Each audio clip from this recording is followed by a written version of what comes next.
राधे राधे, कैसे हो सब। मैं दिनेश कुमार।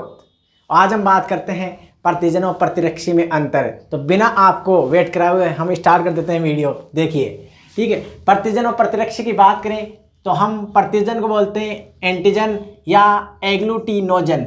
इसी प्रकार प्रतिरक्षी को हम बोलते हैं एंटीबॉडी या एग्लूटिनिन। यह हमारे कहाँ पाई जाती है, या इसकी बात करें तो हम ये आरबीसी की सतह पर पाई जाती है और ये प्लाज्मा में उपस्थित होता है। यानी प्रतिजन की बात करें तो प्रतिजन क्या है, वह बाह्य या आंतरिक प्रोटीन जो प्रतिरक्षियों के बनने को क्या करता है, प्रेरित करता है। मतलब अंदर भी पाया जाता है ये अपन हमारे अंदर आरबीसी, और वैसे ये बाह्य जीवाणु कवक विषाणु होते हैं, इनको भी हम एक प्रकार से क्या कहते हैं, प्रतिजन ही कहते हैं। इसलिए हमने परिभाषा क्या लिखी है, वह बाह्य या आंतरिक प्रोटीन जो प्रतिरक्षियों के बनने को प्रेरित करता है। तो ये प्रोटीन के भी बने हो सकते हैं या पॉलीसेकेराइड को, इसलिए हमने यहाँ पर एक अंतर लिखा है कि ये प्रोटीन और पॉलीसेकेराइड का मिलकर बना होता है।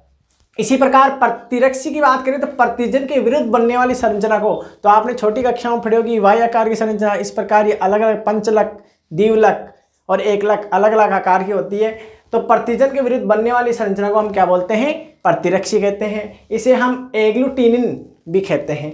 इसी प्रकार ये आरबीसी की सतह पर उपस्थित होता है प्रतिजन, और प्रतिरक्षी प्लाज्मा में उपस्थित होती है, और प्लाज्मा रक्त का भाग है। किसका भाग है, रक्त का भाग है। इसी प्रकार प्रतिजन हानिकारक हो सकते हैं, क्योंकि ये हानिकारक होते हैं इसलिए हमने हानिकारक शब्द लिखा है। और इसी प्रकार ये लाभदायक होती है, ये हमें क्या है, प्रतिरक्षा यानी इम्यून सिस्टम को मजबूत करती है, यानी प्रतिरक्षा प्रदान करती है। और आप जानते हो प्रतिरक्षा विज्ञान का जनक कौन है, एडवर्ड जेनर, यानी इम्यूनोलॉजी के फादर को, इम्यूनोलॉजी यानी फादर ऑफ इम्यूनोलॉजी किसे बोलते हैं, एडवर्ड जेनर को। ठीक है, एडवर्ड जेनर को कहते हैं हम। ठीक है, इसी प्रकार बात कर ले हम आगे।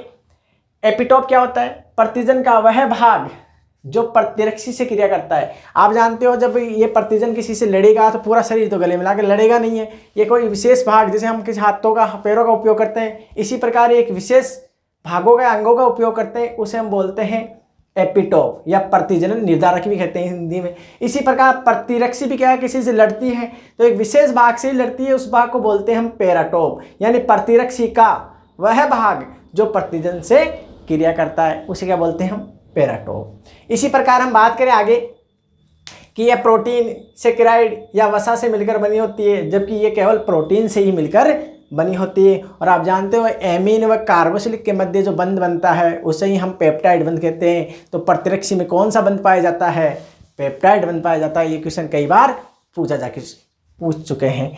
इसी प्रकार जीवाणु कवक विषाणु या प्रतिजन है या एबी इसके प्रकार हैं। इसकी बात करें तो IgG, IgA, IgM, IgD, IgE. आप जानते हैं आईजीई एलर्जी से रिलेटेड होती है। ठीक है, ये प्रथम आईजीएम प्रथम बार आकर क्रिया करती है, और आईजीए आप जानते हो कि माता के दुग्ध में पाई जाती है। तो हम एक नया वीडियो बनाएंगे जिसमें हम ये भी जानेंगे कि आरएच कारक क्या है। तो आपको कैसा लगा वीडियो, तो आप स्क्रीनशॉट ले सकते हैं। धन्यवाद।